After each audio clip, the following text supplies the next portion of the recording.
One daughter is a doctor, the other one is a maid, my father announced, raising his glass in front of 14 guests at our family Thanksgiving dinner. And then he laughed. And then they all laughed. My 8-year-old daughter was sitting right next to me. She tugged my sleeve and whispered, "Mommy, is being a maid bad?" That was the last Thanksgiving I stayed silent, because what I said next, in front of every single person at that table, changed everything. And my father? He hasn't hosted a holiday dinner since. But before I tell you what I said that night, you need to understand what happened in the 6 years before, and why the man my father was trying so hard to impress all evening was the one person in that room who already knew exactly who I was. Before I go on, please take a moment to like and subscribe, but only if you genuinely connect with this story. Let me know in the comments where you're watching from and what time it is for you right now. My name is Thea O'Neill. I'm 31 years old. I'm a single mom, and for the past 6 years my family has called me the Maid. Now let me take you back to the spring of 6 years ago, the week I moved home with nothing but 2 suitcases and a 2-year-old on my hip. The drive from Richmond to Millbrook takes about 2 hours if you don't stop. I stopped 3 times because Lily kept crying. She was 2. She didn't understand why Daddy wasn't in the car. Honestly, neither did I. My ex-husband left on a Tuesday, cleared the checking account on Wednesday, filed from his mother's address on Thursday. By Friday, I was standing on my parents' porch in Millbrook, Virginia, holding a diaper bag and whatever dignity I had left.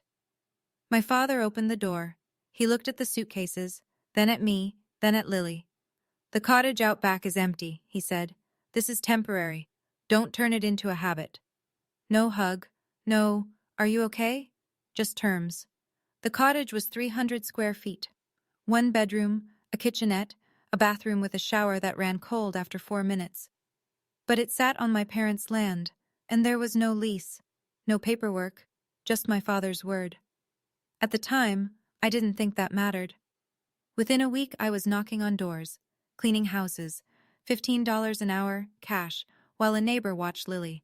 I scrubbed bathtubs, mopped hardwood, organized pantries for women who had the life I thought I'd have by now. That same month, Meredith, my older sister, finished her dermatology residency. My parents threw a dinner for 20 people. I showed up late because I was still wiping bleach off my hands at a client's house across town. Richard, my father, didn't miss the chance. He stood at the head of the table and said, loud enough for every guest to hear, "Sorry, Thea's late. She was scrubbing someone's bathtub." Everyone chuckled. Meredith looked away. I sat down and didn't say a word. That was the first time. It would not be the last. The thing is, the jokes didn't start when I moved home. They started long before I ever left. Growing up, Meredith was the one who got S.A.T. tutoring, AP summer camps, college visits to Duke and UVA. When she got accepted to medical school, my father took out a second mortgage to cover her tuition. Every penny, no hesitation. When it was my turn, he sat me down at the kitchen table and said, "Community college is plenty for someone like you." Someone like me. I still hear that phrase when I close my eyes. I went to Blue Ridge Community College. I paid for it myself, waitressing, babysitting, cleaning the church on Sundays. I graduated in 2 years with honors. Nobody came to the ceremony. Every Thanksgiving, every Christmas, every Easter brunch, my father would introduce us the same way. "This is my daughter, Dr. Meredith O'Neill Hartley." Then he'd turn, almost as an afterthought. "And this is Thea." Not Thea, who graduated with honors. Not Thea, who's raising a child on her own. Just Thea. My mother never once corrected him. When I brought it up, Patricia would sigh and press her fingers against her temples. "Your father just wants the best for both of you. Don't be so sensitive." Here's what nobody at those holiday tables knew. Meredith's medical school cost $400,000. My father covered about half. The rest? Federal loans. $180,000 in debt that Meredith was still carrying, silently, invisibly, while everyone called her the successful one. But at the O'Neill table, image was everything, and my image had already been decided for me.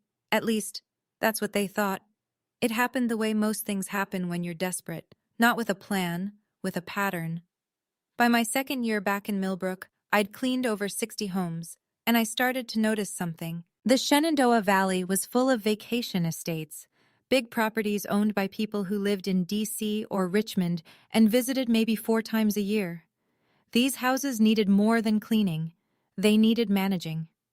Groundskeepers, maintenance schedules, guest turnover.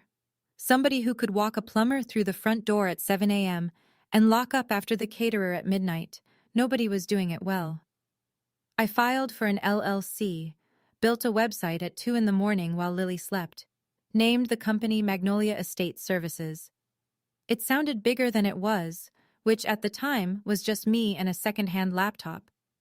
I signed my first 3 property contracts in the same month. Not huge, but real. I told my mother. I was excited. I said, "Mom, I just signed 3 clients. I'm building something." Patricia nodded. "That's nice, honey. Meredith just got invited to speak at a dermatology conference in Boston." I stood in the kitchen holding my phone with the contract confirmation still open. And I understood, completely, finally, permanently, that nothing I built would ever register in this house. I could cure cancer, and my mother would ask if Meredith had cured it first. That night, after Lily was asleep, my phone rang. An unknown number with a 540 area code. "Hi," the voice said. "I'm Gloria. I'm your father's sister, and I think we need to talk." I almost dropped the phone. Because in this family, Gloria Ashford was a name you didn't say out loud. My father had a sister, past tense, at least in his version. Gloria Ashford divorced her husband 10 years before my call. In a town like Millbrook, where the Rotary Club still opened meetings with a prayer and couples who separated moved to different counties. That was enough to become a scandal. But Gloria didn't move. She stayed. Opened an antique shop on Birch Street. Lived alone and liked it. Richard cut her off completely. Told us she was a disgrace to the family name. I hadn't spoken to her in a decade. "I heard about you from a mutual client," Gloria said over coffee the next week. Her shop smelled like cedar and old books. "A woman whose lake house you manage. She couldn't stop talking about you." Small towns. Everyone knows someone who knows someone. Gloria didn't waste time. "I want to invest in your company. $15,000. Not a loan, equity. Because somebody should have believed in you a long time ago." I stared at her. 15,000 was more than I'd made in the last 3 months combined. "I'm not doing this to spite your brother," she added, like she could read my mind. "Then why?" "Because I know what it's like to be erased from a family for choosing your own life." She set her cup down. "Sound familiar?" I took the money, hired 2 part-time employees, started running operations like a real company instead of a one-woman scramble. Before I left, Gloria said something that stayed with me. "Family should be a safe place, Thea, not a cage." Then she paused. "There's something I know about your father that you don't, but not yet." I drove home with more questions than answers, and a check that would change everything. 2 years. That's how long the quiet lasted. By 27, I had 5 employees, 8 properties under contract, and a growing reputation in the valley. Magnolia was still small, but it was real. I reinvested every dollar, bought a proper work van, printed business cards with a logo Lily helped me pick. A white magnolia on dark green. I was still living in the cottage, still on my father's land, still without a lease. That's when Richard decided to remind me. It was a Sunday dinner, the only kind my parents hosted where they didn't invite an audience. Meatloaf, mashed potatoes, Meredith and Donald across the table, Lily coloring in the corner. Midway through the meal, Richard set his fork down. "That land out back is worth something now," he said. Casual, like he was commenting on the weather. "I might need to rearrange things." I looked up. "Rearrange things how?" "Don't worry about it. Just know that nothing is permanent." The room went quiet. Meredith stared at her plate. Donald took a long drink of water. Patricia busied herself with the salt shaker. Nobody said a word. Because in this family, when Richard made a statement, it wasn't a conversation. It was a verdict. Later that night, after Lily was in bed, Patricia called me. Her voice was strained, halfway between apologetic and instructional. "Someone came to look at the property last week," she said. "A developer." My stomach dropped. What developer? I don't know the details. Your father handles these things. A pause. It's probably nothing. I shouldn't have mentioned it. She hung up. I sat on the edge of my bed in the cottage, on land I didn't own, in a house with no lease, and felt the ground shift beneath me. I started looking for a rental. Something near Lily's school, something I could afford. The problem with Millbrook is that it's a small town with a tight housing market. 3-bedroom rentals near Jefferson Elementary? Almost non-existent. And the ones that were available cost twice what I could swing without pulling money out of the business. Patricia found out within a week. In a town this size, the realtor I called was her friend's daughter. The phone rang at 8 in the morning. You're looking at apartments? Patricia's voice was shaking. You're going to take Lily away from us? Mom, I'm not taking anyone away. Your father will be devastated after everything we've done for you. I wanted to ask what exactly they'd done, but I didn't. That evening, Richard called. No preamble. You move out, you're on your own. Completely. His voice was flat, factual. Don't expect us to babysit Lily on weekends. Don't expect Thanksgiving invitations. Are you serious? I'm being practical. He knew exactly where to press. Lily called my parents every night before bed. She drew pictures of Grandpa's garden. She counted the days between visits. Cutting that connection wasn't something I could do to my daughter, and he knew it. So I stopped looking. I wasn't staying because I was weak. I was staying because leaving at the wrong time would have cost me everything I'd built. In a small town, Richard O'Neill was respected. If I left, he'd frame it as abandonment. The ungrateful daughter who took our granddaughter away. That narrative would reach every potential client within 20 miles. I needed to be strong enough that when I finally walked out, I wouldn't need anything from him. Not his land, not his babysitting, not his version of the story. That day wasn't here yet, but it was coming. The cracks started showing in Lily first. Her teacher called me in on a Wednesday. Mrs. Patterson, kind woman, 20 years in 2nd grade. Lily's been quiet at lunch, she said. The other kids asked what her mom does for work.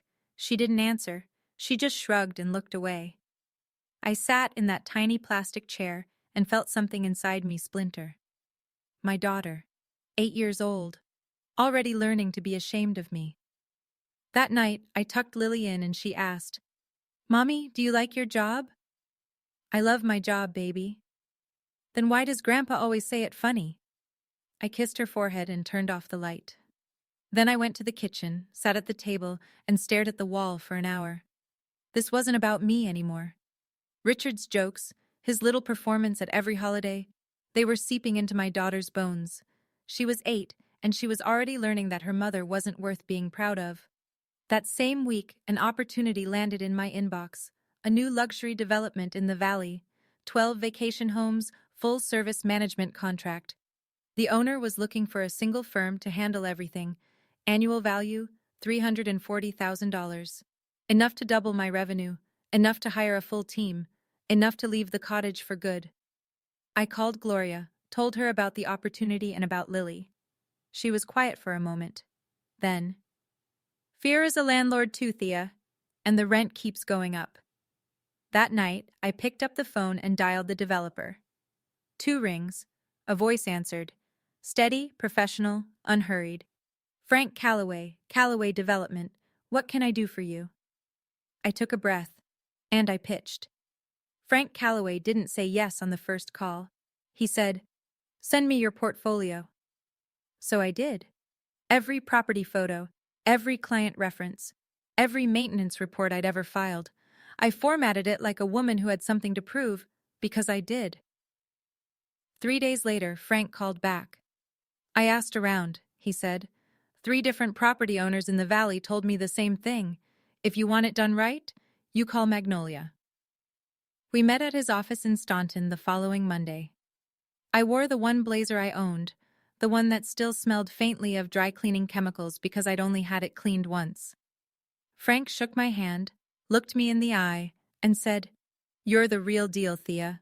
Let's do this. I signed a 2-year management contract for 3 properties, the initial phase of his development. Just like that, Magnolia went from a 1-van operation to a company with real infrastructure. I hired 4 new people that month. That same week, at home, the other shoe dropped. Richard called me to his study. The room smelled like pipe tobacco and old leather, the room where he made pronouncements, not requests. "I need you to sign some papers," he said. "What papers?" "An agreement. That you'll vacate the cottage by March." "March? That's 4 months away." "Plenty of time." I looked at the document on his desk. Professional letterhead. Legal language. A move-out date printed in bold. "Why?" I said. He leaned back. "Because it's my property, that's why." I didn't yell. I didn't cry. I stared at that document and noticed the name of a law firm. Not a family attorney. A commercial real estate firm. Someone was buying this land. "I'm not signing anything tonight," I said. "I'll read it first." I walked out. My hands were steady. My heart was not. Patricia's approach was always softer. That was what made it worse. She invited me for tea the next morning. The kitchen smelled like chamomile. She'd set out the good cups, the ones with the gold rims, a peace offering wrapped in porcelain. "Your father is under a lot of stress," she began, eyes damp, hands folded, the performance of a concerned mother rehearsed to perfection. "His investments haven't been doing well. He needs to sell that land, Thea." "Then why didn't he just talk to me?" "We are talking. You're just not listening." I set my cup down. "You're asking me to move my daughter out of the only stable home she's known, in 4 months, without telling me why until I found out on my own." Patricia's expression shifted. The softness thinned. "Meredith would never make things this difficult. Meredith doesn't live in a cottage on Dad's land." "Exactly." She looked straight at me. "Because Meredith made something of herself." The words landed like a slap. Not because they were cruel, I'd heard worse, but because they came from my mother, the woman who used to braid my hair before school, the woman who was supposed to be safe. I stood up. I left the tea on the table. I didn't slam the door. I just closed it behind me, which somehow felt louder.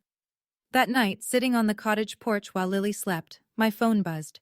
A text from a number I hadn't seen in months. "Meredith. Can we talk? Privately?" I stared at the screen for a long time. My sister hadn't texted me in over a year. Not for my birthday, not for Lily's, not for anything. And now, out of nowhere, she wanted to talk. Something was wrong. I just didn't know which part yet. We met at a coffee shop in Waynesboro, 20 minutes from Millbrook, far enough that nobody would report back. Meredith looked different. Not bad, exactly. Just reduced. Her hair was pulled back. No earrings. The confident posture I'd grown up envying had softened into something closer to exhaustion. She ordered black coffee. I ordered the same. We sat near the window, and for a full minute, neither of us spoke.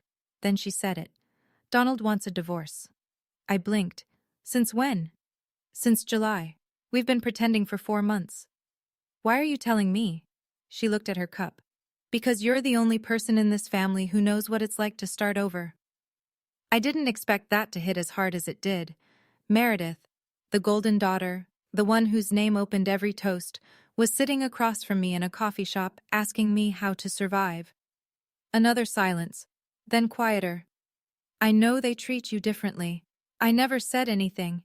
I should have." I didn't tell her it was okay, because it wasn't. "How much debt are you carrying?" I asked instead. She flinched. 180,000. Federal loans. Donald managed the payments. "If we split?" She trailed off. I could fill in the rest. She asked if I knew a good divorce lawyer. I gave her a name, the same one I'd used 5 years ago. She wrote it down on a napkin, folded it into her purse, and for a moment looked exactly like the scared 19-year-old I remembered from before medical school, turned her into a title. I didn't feel sorry for her, but I didn't feel satisfied either. I just felt tired. Driving home, I thought about how funny it was, both O'Neill daughters, sitting in coffee shops, trying to figure out how to survive men who failed them. At that point, I kept asking myself, if Meredith was also falling apart, why did my parents need this perfect image so badly? Why had they spent decades building a showcase family when nobody inside it was actually okay? Do you think that's love, or just fear of what the neighbors might say? I'd really love to hear your thoughts. Drop them in the comments. 3 months before Thanksgiving. That's when the phone call came. Magnolia had grown. 12 employees. 15 luxury properties across the Shenandoah Valley. Revenue had crossed the 2 million mark earlier that year, and I was running a real operation, scheduling software, uniformed crews, quarterly client reviews. The girl who scrubbed bathtubs for $15 an hour now signed contracts over lunch. Nobody in my family knew the scale. To them, I was still Thea, the one who cleans houses. Then a journalist called. "Hi, Ms. O'Neill. I'm with the Shenandoah Business Journal. We're doing a feature on local entrepreneurs under 35. Your name came up 3 times from different referrals. 3 different people had recommended me. Not Meredith, not my father's Rotary contacts. Me. I agreed to the interview on one condition. Please don't mention my family or my personal background. This is about the business." The reporter, a young woman named Kelsey, spent 2 hours with me at one of the estate properties I managed. She took photos of the team at work. She asked about revenue, growth strategy, client retention. She treated me like a CEO, because that's what I was. "This issue publishes the week of Thanksgiving," Kelsey said as she packed up. "You'll get an advance copy." Thanksgiving. The timing felt almost poetic. I didn't tell my parents. I didn't tell Meredith. The only person I told was Gloria, who listened on the phone and then laughed, a warm, surprised laugh. "Well," she said, "that's going to make for an interesting holiday." For the first time in 6 years, someone was asking about my work not as a punchline, but as a success story. And I carried that feeling quietly, tucked inside my chest like a lit match in a dark room. Waiting. 2 weeks before Thanksgiving, I was in the kitchen at the main house, helping Patricia sort through her guest list, when Richard walked in, chest puffed, holding his phone like a trophy. "Guess who's coming to Thanksgiving," he said. Patricia looked up. "Who?" "Frank Calloway." He said the name like he was announcing royalty. Frank Calloway, owner of Calloway Development Group, the biggest residential developer in the Shenandoah Valley. Richard had been circling Frank for months, trying to finalize the sale of his land. "This is my shot," Richard continued. "Calloway at our table. Good food, good wine, good impressions. By New Year's, the deal is done." I stood at the counter, holding a serving spoon, and felt my blood turn cold. Frank Calloway. The man I had a standing video call with every Tuesday at 9 a.m. The man whose properties I'd managed for 2 years. The man who called me the most reliable operator in the region. My father had never once asked the name of my company. He'd never visited my office. He'd never Googled me. And Frank? Frank had no reason to know my maiden name or that the woman who ran Magnolia Estate Services went home at night to a 300-square-foot cottage behind her father's house, 2 separate worlds, about to collide at the same dinner table. I excused myself, drove back to the cottage, called Gloria. "Frank Calloway is coming to Thanksgiving," I said. "Dad invited him." A beat of silence. Then Gloria exhaled slowly. "Well," she said, "this is going to be very interesting." "What do I do?" "Nothing. You don't have to do anything, Thea. The truth has a way of showing up on its own." Then she added, almost casually, "I have my own plans for Thanksgiving this year." I didn't ask what she meant. I probably should have. The Monday before Thanksgiving, my father called me to his study, again. This time the document was different, thicker, notarized on one side, a move-out agreement with a printed deadline, March 1st. "Sign this by Thanksgiving," Richard said. He didn't sit down. He stood behind his desk like a man used to towering over people. "After that, I'm involving a lawyer." I picked up the papers, read slowly. Move-out terms, waiver of claims to the property, and buried on the second page, the sale price. $410,000. Richard was selling the land I lived on, the land Lily knew as home. I turned to the last page and saw the buyer's name, Calloway Development Group. My stomach dropped so fast I thought I'd be sick. My father was selling the property to my biggest client, the same man he'd invited to Thanksgiving dinner. The same man who didn't know that the cottage Richard promised was empty had me and my daughter sleeping in it every night. I looked at Richard. He looked back, steady, unbothered, like a man who had already won. You told Frank the cottage was empty, I said. Not a question. It will be. Because you're making me leave. Because I'm making a business decision. I set the papers down on his desk. Didn't sign, didn't argue, just walked to the door. Thea. His voice hardened. Don't make this harder than it needs to be. I turned the knob. I'm not the one making this hard, Dad. I walked to the cottage, closed the door, sat on the floor, and called my accountant. Then my lawyer. Then Gloria. Thanksgiving was in 5 days. And for the first time in 6 years, I wasn't dreading it. I was ready. Thanksgiving morning smelled like cinnamon and rosemary, and something I couldn't name, maybe dread. I woke up early, dressed Lily in her green corduroy dress, the one with the tiny embroidered leaves. She twirled in front of the mirror and asked, "Do I look pretty, Mommy?" "You look perfect." "Will Grandpa be nice today?" I knelt down, brushed a strand of hair behind her ear. "I don't know, baby, but I'll be right next to you the whole time." By 9 a.m., I was in my parents' kitchen, apron on, hair up, hands in a turkey. Same as every year. Patricia assigned the cooking to me because Meredith has to get ready. As if roasting a 20-pound bird and making 4 sides from scratch wasn't work worth getting ready for. Meredith arrived at noon. Blowout, pearl earrings, cream-colored cashmere. Donald trailed behind her, silent, carrying a bottle of wine like a man carrying his own headstone. The guests trickled in. Aunt Carol and Uncle Jim, the Warrens from 2 doors down, Pastor David and his wife Ruth, Richard's cousin Ray and his wife, 2 couples from the Rotary Club, and then, at 12:30, a black SUV pulled into the driveway. Frank Calloway and his wife Donna. Richard practically sprinted to the front door, handshake, shoulder pat. "Frank, welcome, welcome. We're so glad you could make it."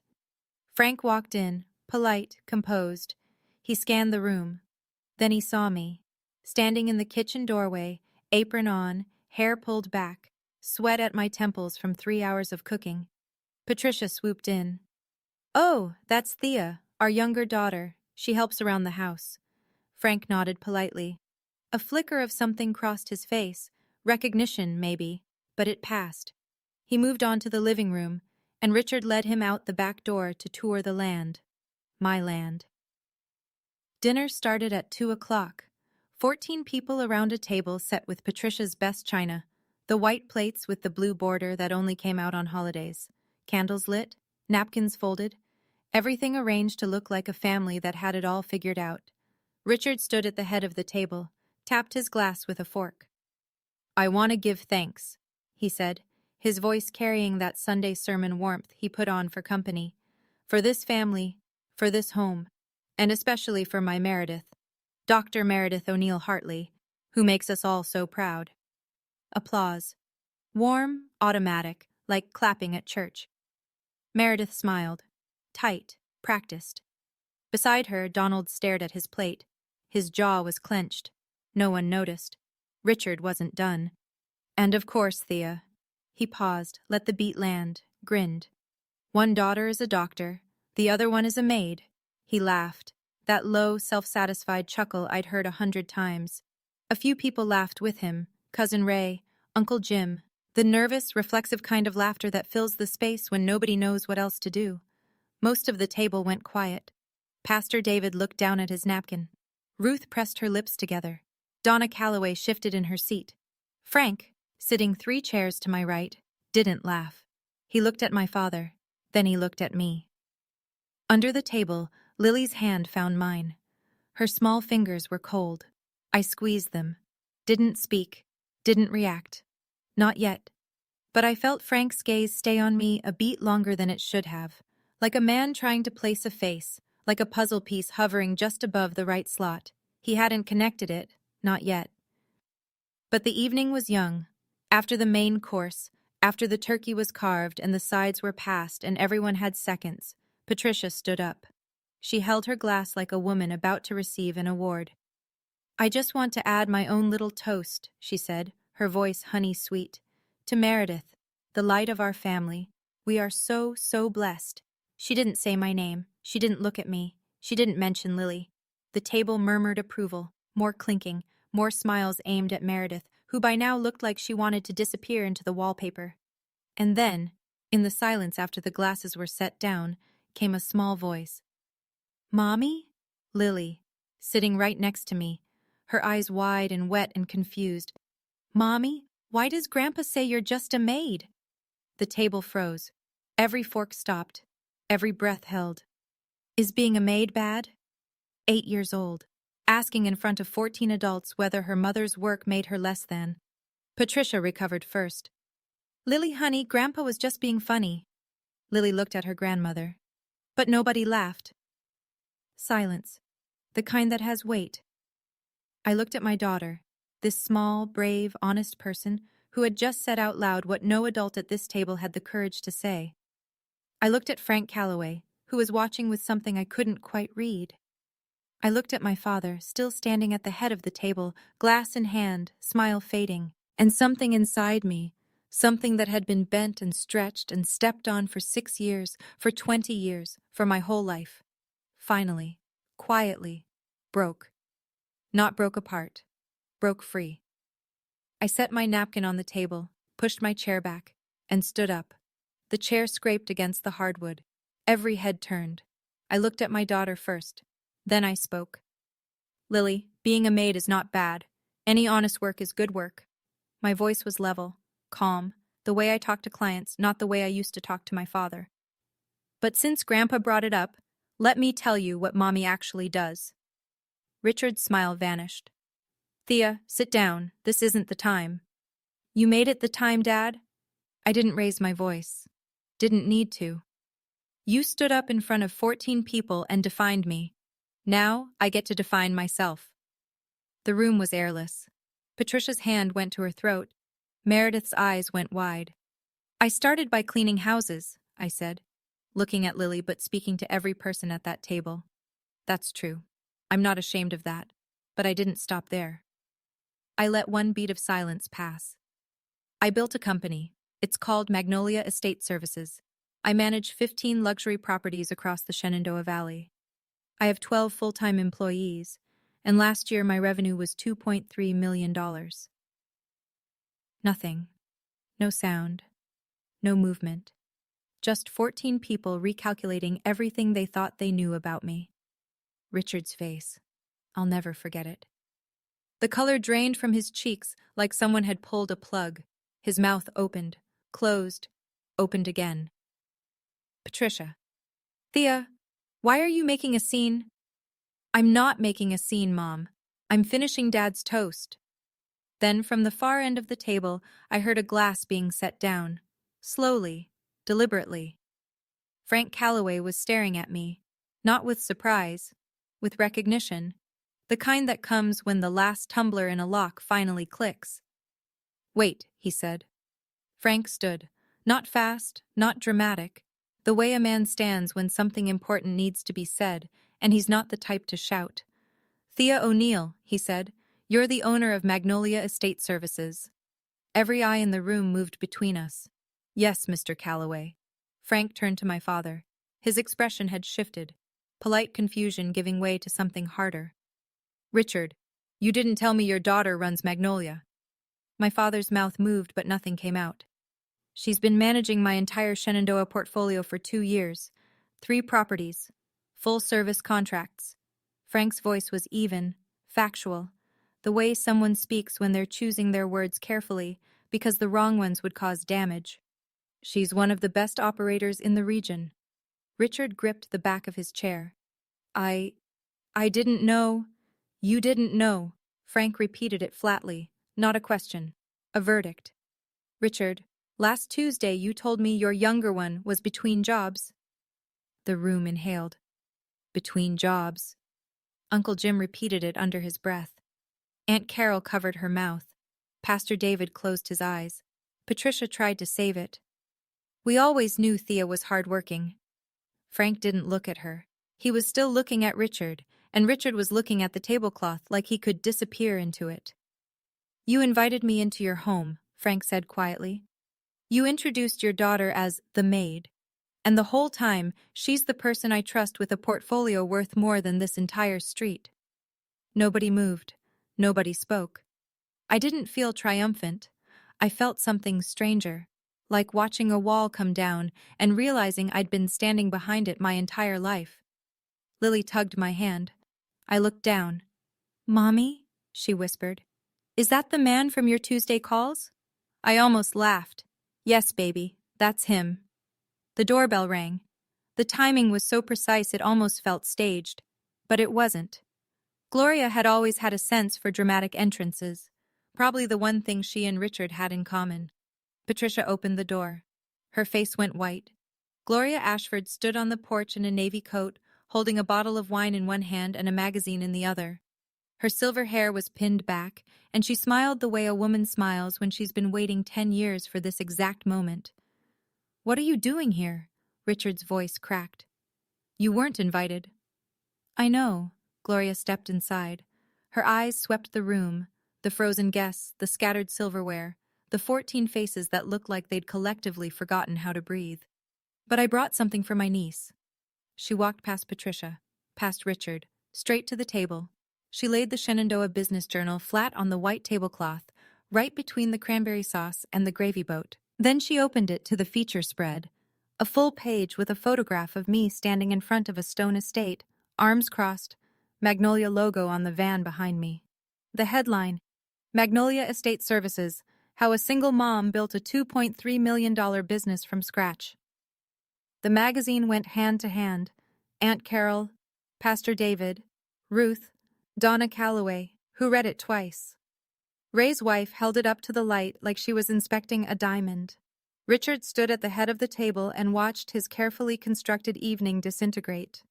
Gloria looked at her brother, not with cruelty, but with something closer to grief. "You've been so busy being ashamed of your daughter," she said, "that you missed what she actually became." Richard said nothing. For the first time in 63 years, Richard O'Neill had absolutely nothing to say. Frank picked up the magazine, read the first paragraph, set it down.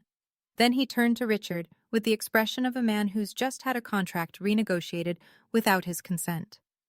"Richard," his voice was measured, "the land you're selling me, that's the land your daughter lives on?" Richard's jaw tightened.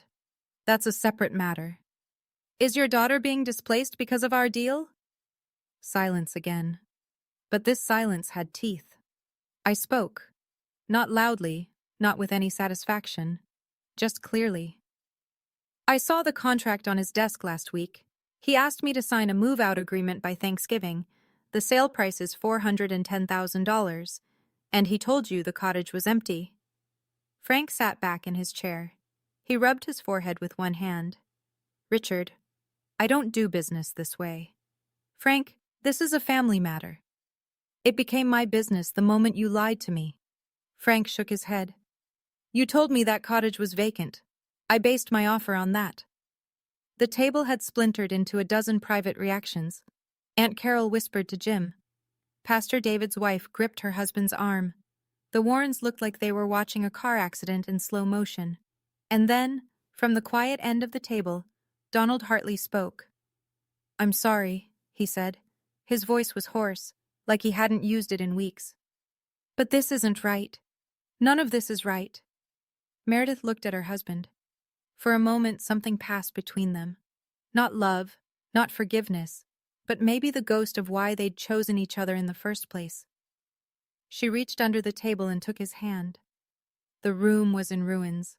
Not from yelling, not from violence, just from the truth, standing in the middle of a Thanksgiving table, refusing to sit back down. Frank stood up. He buttoned his jacket, a small, deliberate gesture that somehow said more than any speech could. "Richard, I'm going to need to pause our discussions about the land." His voice was cordial, professional, final. "I need to think about this." Everyone at that table understood. Pause meant done. The way we should talk means it's already over. Richard tried. "Frank, let's discuss this privately. We've been talking privately." Frank straightened his cuffs. "That seems to be the problem." He turned to me. A slight nod. Not warm, not cold, professional, one business owner to another. Thea, I'll call you Monday. We have work to do. Yes, sir, thank you. Frank placed his hand on Donna's back. She stood, gathered her purse, and they walked out the front door without looking back. Within 5 minutes, Pastor David and Ruth excused themselves. Early morning tomorrow, David said, but his eyes lingered on Richard with something that looked like disappointment. The Warrens followed, then Ray and his wife. The excuse carousel turned and turned, headache, long drive, early flight, until the table that had seated 14 was down to 6. Richard sat in his chair, the patriarch at the head of an empty table. His glass was still full, his plate was untouched. The man who had opened the evening with a toast and a laugh now sat in a silence so thick you could hear the candles burning down. $410,000. Gone. His reputation in a community that valued reputation above almost everything? Shattered. Not because I attacked him, not because I humiliated him, but because I told the truth. And the truth did what it always does when you've been lying long enough. It introduced itself. The house was quiet now, dishes untouched, candles guttering, 6 people in a room that felt emptier than 0. I lifted Lily off her chair. She wrapped her arms around my neck and rested her head on my shoulder, the way she did when she was 2, back when I carried her into this house with nothing. I walked to where Richard and Patricia sat. Not close, just close enough. I'll be out of the cottage by the end of the month. Richard looked up. Not because you asked, I said. Because I should have left a long time ago. Thea? His voice was smaller than I'd ever heard it. I'm not angry, Dad. I'm done waiting for you to see me. Patricia's face crumpled. The tears came. Real ones this time. Not the ones she used as currency. But for the first time in my life, I didn't rush to fix them. I looked at Meredith. She sat with her hands flat on the table, mascara slightly smudged, Donald's arm still touching hers. She met my eyes and nodded. Small, no words needed. I turned and walked to the front door. Gloria was standing on the porch. She hadn't come inside for the ending. She'd been waiting out here, hands in her coat pockets, watching the November sky turn dark. My living room is big enough, she said simply. Plenty of space for 2. Lily lifted her head and looked at Gloria. Are you the lady who sends me birthday cards? Gloria smiled. Every single year, sweetheart. I strapped Lily into the car seat, closed the door, sat behind the wheel. In the rearview mirror, the house got smaller. The porch light flickered. Nobody came out to wave. I took a breath, a full one, deep enough to fill every corner of my lungs. For the first time in 6 years. In a town like Millbrook, you don't need the internet. You have church. By Sunday, 3 days after Thanksgiving, the story had traveled through every pew, every coffee hour, every parking lot conversation after service. 14 guests meant 14 households, and each household told 5 more. By the time the week was out, every person who'd ever shaken Richard O'Neill's hand at a Rotary meeting knew what had happened at his dinner table. The fallout was specific and measurable. Pastor David called Richard directly. I think it's best if you step back from the fundraiser committee this year, Richard. Focus on your family. Translation: don't show your face. Patricia's Women's Auxiliary Group, the one that organized the Christmas charity drive every December, politely informed her that we're going in a different direction with leadership this year. The woman who delivered the message told a friend, who told her hairdresser, who told me, we need people who uplift other women, Patricia. The Shenandoah Business Journal hit newsstands that Wednesday. Kelsey's article ran with my photo on the secondary cover. Within the week, 3 property owners I'd never contacted reached out to Magnolia. I read the article, each one said, like a password. Mrs. Patterson, Lily's teacher, stopped me at pickup. I saw it, she said, holding up the magazine. I always knew there was more to you than this town gave you credit for. In the grocery store, at the gas station, at the post office, people looked at me differently. Not with pity, not with the polite condescension I'd grown accustomed to, with something new, respect. And Richard? Richard, who had built his entire identity on being the most respected man on his street, stopped going to church, stopped going to Rotary, stopped answering his phone. The silence from the big house was deafening. Meredith called 2 days after Thanksgiving. Not to apologize on behalf of our parents, not to smooth things over. Donald and I are separating, she said. I told Mom and Dad last night. How did they take it? A long pause. Mom said, "This can't be happening. First Thea, now you." Meredith's voice cracked on the word first, like she was hearing it for what it really was. Not concern, but inventory. Patricia wasn't mourning her daughter's pain. She was counting her losses. And Dad? Nothing. He just sat there. I think he's run out of speeches. I pictured it. Richard at his desk, the patriarch who had lost his audience and his stage in the same week. A man who'd spent decades performing fatherhood for other people and had never learned how to do it in private. Meredith started calling me more after that. Not long conversations. Short ones. Awkward. Honest. How did you do this at 24? She asked one night. Badly, but I did it. She laughed. A real one, the kind I hadn't heard from her since we were kids sharing a bedroom and whispering past midnight. I always thought you were the brave one, she said quietly. I was just the one with the diploma on the wall. I didn't correct her, because she was right. Not about the bravery, about the diploma. That's all it had ever been. A diploma on a wall in a house where image was everything and love was conditional. We weren't suddenly close. There was too much silence between us for that. But something had shifted, like two trees that had grown in different directions finally finding out their roots still touched underground. It wasn't a movie ending. It was a Tuesday night phone call, and that was enough. The call came 2 weeks after Thanksgiving. I was washing dishes in Gloria's kitchen when my phone lit up. DAD. I dried my hands, answered. Thea. His voice was different. Not softer exactly, but smaller. Like someone had turned down the volume on a speaker that had been blasting for 63 years. Hi, Dad. You've made your point. Can we move past this? I leaned against the counter. Move past what, exactly? The Thanksgiving thing. That wasn't a thing, Dad. That was 14 people watching you humiliate your own daughter while she cooked your dinner in front of her child. Silence.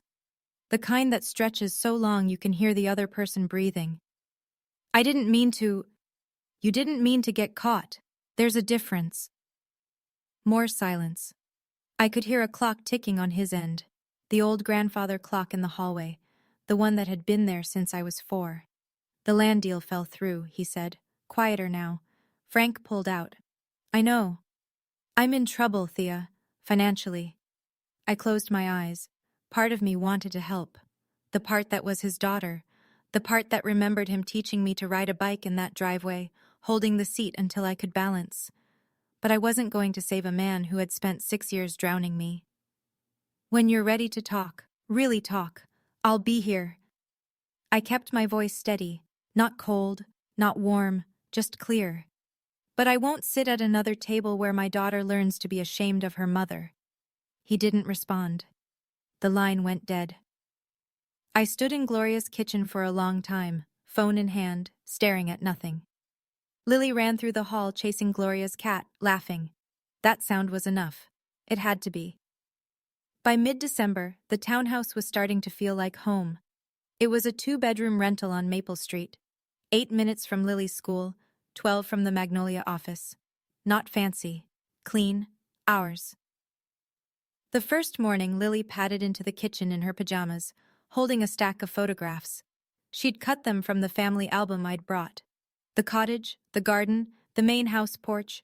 She taped one picture to the refrigerator. It was from Easter 2 years ago. Lily on Richard's lap, both of them laughing. I looked at it. My daughter had included everyone. Her grandparents, Meredith, even Donald. She hadn't erased anyone. I didn't take it down, because boundaries aren't about pretending people don't exist. They're about choosing how close they get to stand. That week, Frank Calloway called. Not about the land, about the business. I'm expanding the portfolio, he said. 2 new developments in Rockingham County. I want Magnolia to handle both, and I've referred you to 2 colleagues. By January, revenue projections for the coming year hit $3.4 million.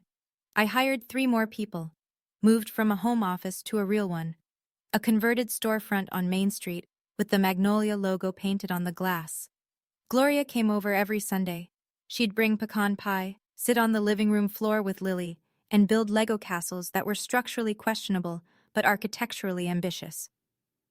One Sunday, Lily looked up from her castle and said, "Mommy, I told my friend today that you run a whole company. She said that's really cool." I smiled. "What did you say?" I said, "I know, she's my mom."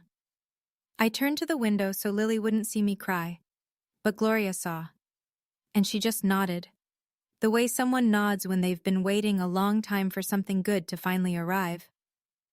Meredith's divorce was finalized in February. She rented a one-bedroom apartment in Charlottesville, the first time in her life she'd lived alone. No roommate, no husband, no parents' guest room to fall back on.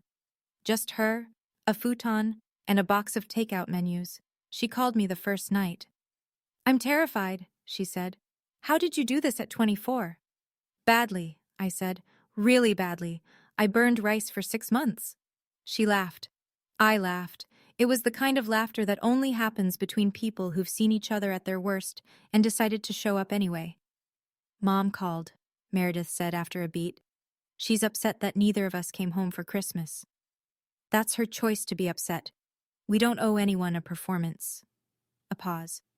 "When did you get this wise?" "It's not wisdom, it's scar tissue." Meredith was quiet for a moment. Then, "You know what I used to be jealous of? Not your company, not the money." "Then what?" "The way you didn't care what they thought. I spent my whole life performing for Dad. The grades, the degree, the marriage. Every choice I made was a line in his speech. And the whole time you were just living." "I cared what they thought," I said. "I just ran out of room to show it." We talked for another hour. About nothing, about everything. Lily's school, Meredith's patience, a recipe for lemon chicken that neither of us could get right. It wasn't the sister relationship from a Hallmark movie. It was two women in their 30s learning each other for the first time without their parents' scoreboard hanging between them. It was messy. It was real. And honestly, it was the best conversation I'd had in years. The letter arrived in March. Not an email, not a text. A handwritten envelope in my mailbox. The kind with a stamp pressed slightly crooked, like someone who hadn't mailed a letter in years. I recognized the handwriting. Tight, slanted, all capitals. My father wrote the same way on birthday cards when I was a child, back when he still sent them. I sat on the porch steps. Lily was at school. The street was quiet. Inside the envelope was a single card, cream-colored. No store-bought sentiment, just 6 words in blue ink. "Thea, I read the article. Dad." 6 words. "No, I'm sorry. No, I was wrong." No explanation, no excuse, no mention of the land deal or Thanksgiving, or the years of jokes that had cut deeper than he'd ever understand. Just, I read the article. I held the card for a long time, turned it over. Nothing on the back. Part of me wanted to call him. The daughter part. The part that still remembered the weight of his hand on my shoulder when I learned to ride a bike, how he held on until I said I was ready, and how he let go exactly when I asked. But I didn't call. I set the card on the kitchen table next to a vase of magnolias Gloria had brought the day before. I didn't throw it away. I didn't frame it. I just left it there, like a door cracked open, not swung wide. Maybe it would take years. Maybe it would never come. A full conversation. A real apology. The kind that doesn't start with, "Can we move past this?" but with, "I see what I did." But my peace doesn't depend on his timing anymore. His 6 words weren't enough, but they were his first. And my peace doesn't depend on his second. I used to believe that if I worked hard enough, became successful enough, my parents would just change. Like there was a magic number, a revenue figure, a magazine cover, a title fancy enough to unlock their approval. But here's what I've learned. You can't earn love from people who aren't willing to give it. All you can do is stop letting that absence define you. If you're going through something like this, if you're still sitting at a table where you're the punchline, what have you done about it? Or what do you wish you'd done? Tell me in the comments. I'm telling you this story from the porch of my townhouse on Maple Street. It's a Thursday evening. Lily's inside, doing homework at the kitchen table, the one we picked out together at Gloria's antique shop. The Magnolia logo on my office window catches the light when I drive past every morning. 12 employees became 16. Frank's referrals became long-term contracts. The magazine article led to a local business award. And last month, a woman called from Richmond. She'd found Magnolia online and said, "I heard about you from my cousin. She said you started from nothing." I didn't correct her.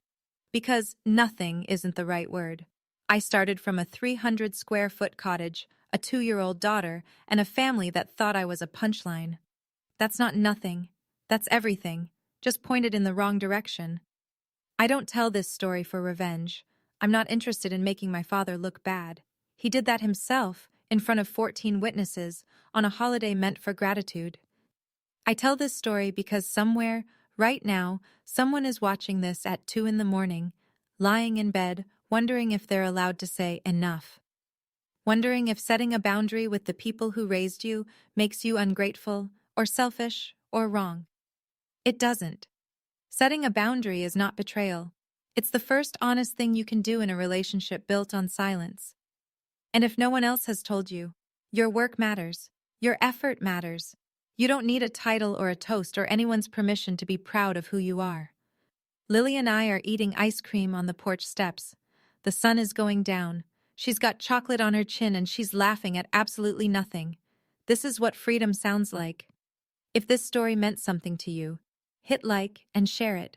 Not for me, but for the next person who needs to hear it.